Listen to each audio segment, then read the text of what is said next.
હા બોલ ભાઈ. મોટા ક્યાં છો? ઘરે જ છું. હું આવું છું ઘરે. કેમ? કેમ હું આ બાપાની મિલકતમાં ભાગ પાડ્યા ને એમાં મારી યાર અન્યાય થયો છે એટલે મારે ચોખવટ કરી છે એટલે હું તારે ઘરે આવું છું. અરે પણ હું બહાર જતો તો.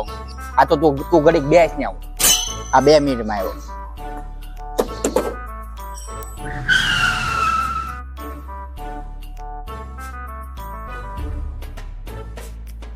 બોલ ભાઈ, શું અન્યાય થયો? તું હોશિયાર ને ભાઈ, હું અન્યાય જોઈ. કેમ? કેમ હું જો અન્યાય જો હોય તો જ હું અહીંયા આવ્યો.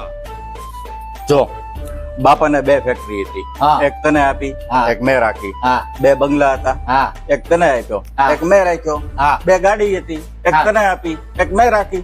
હવે આમાં ક્યાં અન્યાય થયો? હજી બાપાની વસ્તુમાં અન્યાય થયો છે. હવે ક્યાં અન્યાય થયો પાછો? બાપાને બૂટ ચપ્પલ કેટલા હતા? બે જોડી. 2 જોડી હતા. 2 એક જોડી. બાપાને બૂટ કેટલા ના આવ્યા હતા?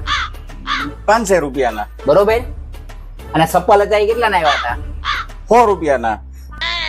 બાપા બૂટ બહાર જાય ત્યારે પહેરતા હતા, લગ્ન પ્રસંગમાં બહાર. અને ચપ્પલ ક્યાં પહેરતા હતા? સંડાસ જાય ક્યારે? જો અન્યાય.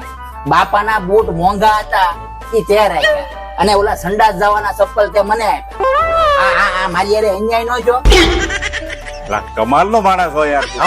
કમાલનો નહીં, વ્યવહારિક વાત છે આમાં. તો હવે એક કામ કર, હું આ બૂટ છે ને તું લઈ જા. હા. અને બાપાના સ્લીપરિયા મને આપી દે. નહીં મારે વડીલોના સંસ્કાર છે. મારે મગિયારાનું ખાવાનું થાતું જ નથી. ભાગ તો હરખા ભાગે જ થવા જોવે ભાઈ. બરોબર. તો હું કરશું? તું કેમ કરવું હવે? હું કરશું એટલે બાપાના બૂટ કેટલાના? 500 ના. ચપ્પલ 100 રૂપિયાના.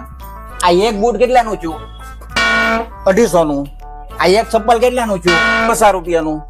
આ 300 રૂપિયા થઈ ગયા. આ 300 હે ટોટલ 600 રૂપિયાનો માલ છે. આ 300 તારા, આ 300 મારા. આને વ્યવહાર કહેવાય. તમારે બધું ગળતી જવું છે. અમને સંડાસ ના ચપ્પલ લઈ દેવાય. ભાગ કરવો હોય ને તો આ રીતે જ થાય. સરપંચ ને બોલાવો હોય તો સરપંચ ને બોલાવો, MLA ને બોલાવો તો MLA ને બોલાવો, અને મોદી ને બોલાવો તો મોદી ને બોલાવો. બરોબર.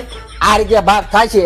આ મારો ભાગ આવી ગયો, આ તારો ભાગ તારી પાસે. બરોબર. હવે તારે સંબંધ રાખો તો રાખ. આ વ્યવહારે મેં ભગવાનની સાક્ષી આ બધો ભાગ પાડ્યો. હું જાઉં છું. જય બોલા નાખ.